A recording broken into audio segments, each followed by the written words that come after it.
23, 24 시작할게. 공감은 종종 열거된다. 가장 바래지는 기술들 중 하나로, 즉 의역하면 바람직한 기술들 중 하나로 고용주 혹은 피고용인에게, 사장님 혹은 직원들에게, 비록 without specifying 해가지고 여기 although인데 주어 동사가 없다는 거는 이게 being이라는 분사구문이 생략된 구조라는 걸 이해해야 돼.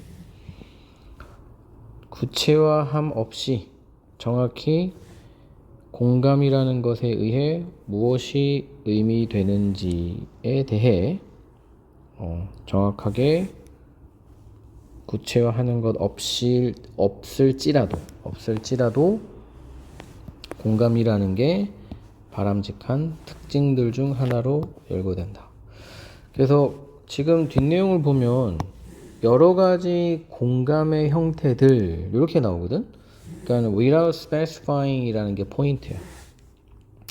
구체화되진 않았지만 요구되는 공감, 이렇게 정리를 하면 돼. 좀 애매하면 그냥 써놔, 빨간색으로. 몇몇 회사들은 강조한다 인지적 공감을. 이게 첫 번째 종류야. 인지적 공감. 정확하게 명시되지 않았던 게 뭐겠어? 다양한 종류의 공감이 있다는 뜻이겠지. 첫 번째는 인지적 공감.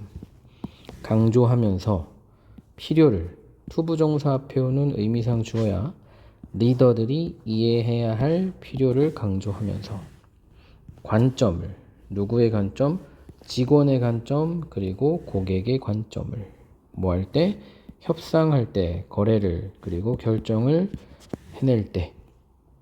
그래서 인지적 공감. 쉽게 말하면 여기서 말하는 이해인 거야, 이해. 이해도 똑같은 말이니까 체크해 둘게. 그 다음, 다른 사람들은 주장한다 정서적 공감을, 그리고 공감적 관심을 역시 강조하면서 능력을, 리더들의 능력을, 뭐 하는 능력? 신뢰를 얻는 능력. 누구로부터? 직원으로부터, 고객으로부터. 어떻게? 대접함으로써 그들이 고객이겠지, 그지? 혹은 직원들. 뭐와 함께? 진정한 관심과 공감과 함께. 두 번째는 정서적 공감.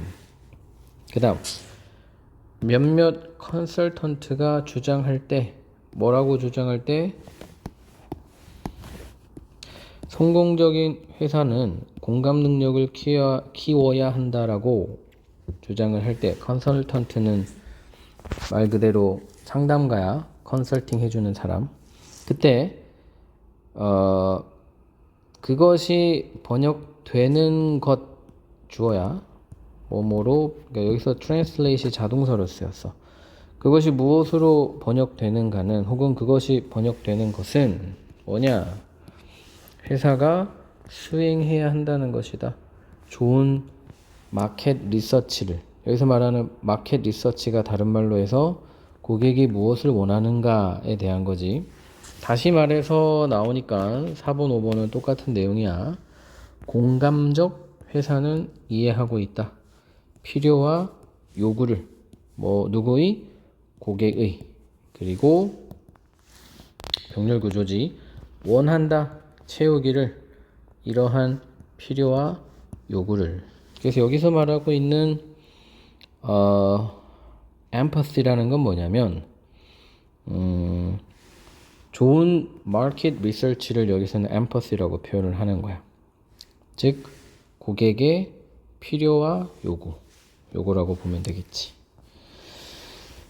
또 다른 몇몇 사람들이 디자인에 대해서 얘기할 때, 공감이 있는 디자인에 대해서 이야기할 때에는, 즉 디자인에서의 공감이란 무엇인가? 그것이 번역되는 것은, 여기 to로 끝나는 게 포인트야. to가 없으면, 물론 이제 translate이 타동사일 때는 to가 없어도 불합문이긴 하는데 지금은 자동사로 쓰여서 to가 있어야 불합문이야. 그것이 이런 말이 design with empathy라는 말이 번역되는 것은 무엇이냐면 회사가 take into account 무엇을 고려하다 한 단어로는 consider로 바꿀 수 있겠지. 특별한 필요를 고려해야 한다는 것이다. 다양한 인구층의 그 인구층이 누구냐 해가지고 쭉 나오지. 그 더 다음에 형용사 오면 뭐뭐인 사람들인 거야. 시각장애인들, 청각장애인들, 노년층, 영어 못하는 사람들, 생맹들, 기타 등등의 인구층의 필요를 고려해야 한다는 것이다. 뭐 할 때? 어떤 제품을 디자인할 때. 요거 분사구문이지. 접속사 뒤에 주어 동사 대신에 분사가 오고 있는 목적어 있으니까 능동분사. 그래서 마지막에 나와 있는 design with empathy라는 거는 뭐냐면 특별한 필요를 고려하는 것. 그래서 결론은 다시 얘기하지만 empathy라는 게 다양한 분야에서 다양하게 해석되고 있다에 해당하는 첫 문장이다 라고 기억을 해주면 되겠지. 그 다음 24번 또 재생급이야. 가장 만연한 문제 아이들이 보고하는 은 뭐냐? 무슨 문제가 있냐? 아이들이 이런 기분이 든다는 것이다. 어떤 기분? 그들이 접근 가능해야 할 필요가 있다는 기분. 늘 접근 가능, 연락이 닿다는 뜻이겠지. 쉽게 얘기하면 내가 연락이 늘 닿는 사람이 되어야 한다는 압박감. 내가 연락을 못 받으면 큰일 날 것 같고 내 연락을 상대방이 못 받아도 문제가 있고 그 친구한테 서운해하고 요게 이제 문화가 되었다는 거야. 기술이 그것을 허락하기 때문에 늘 연락이 되는 것을 허락하기 때문에 아이들은 의무감을 느낀다. 1번, 2번 거의 같은 내용이지. 의무감. 꼭 내가 연락을 받아야 한다는 의무감. 왜냐면 할 수 있으니까.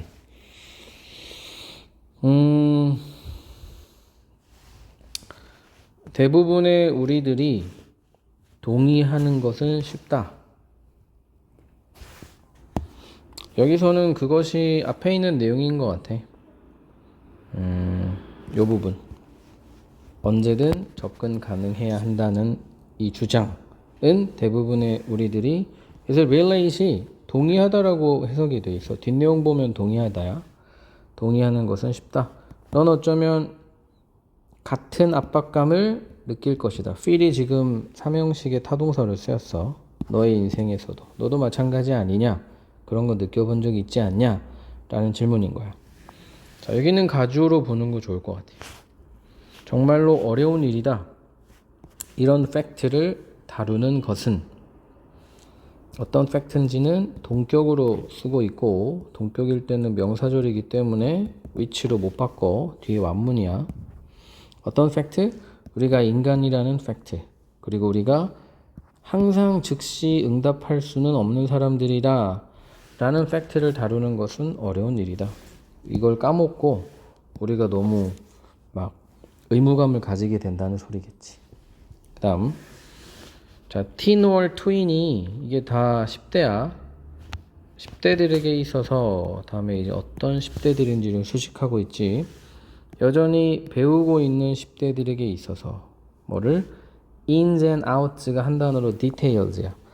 social interaction, 사회적 상호작용에 대한 세부적인 것들을 여전히 배우고 있는 10대들에게 있어서 그것은 훨씬 더 심각하다. 요거겠죠, 요거. 이 다루는 문제는, 이 팩트를 다루는 문제가 되게 어려운 문제이다. 여기에 방법이 있다.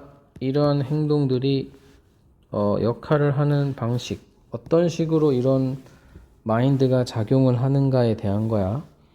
그래서 어떤 방식으로 이런 의무감이 실제적으로 압박감을 주는가에 대한 예시겠지. 너희 아이가 문자를 보낸다. 너희 아이의 친구 중 하나에게. 그리고 그 친구가 right away 곧장 답문을 하지 않는다.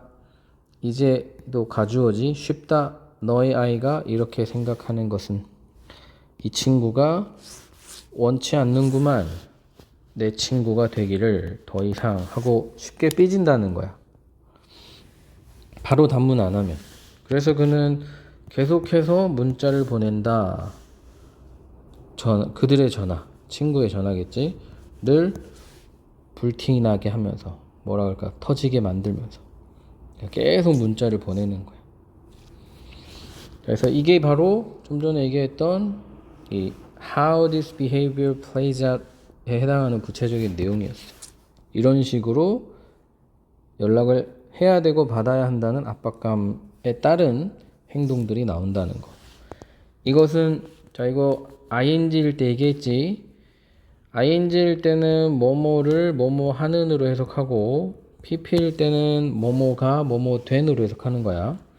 스트레스를 유발하는 그리고 심지어 일으킬 수 있다. 스트레스를 유발할 수 있고 일으킬 수 있다. 이거 pp야. 공격적이라고. 하지만 너는 볼 수 있다. 얼마나 쉽게 이것이 발생하는지. 요거 붙여 쓰는 거 중요한 포인트니까 기억해줘. how가 얼마나일 때는 형용사나 부사를 붙여 써주는 게 포인트. 그래서 23, 24 둘 다 마찬가지야. 구조적으로 보면 주제가 초반에 나오기 때문에 주제 찾기로는 되게 쉬운 문제가 될 수 있겠지. 여기까지.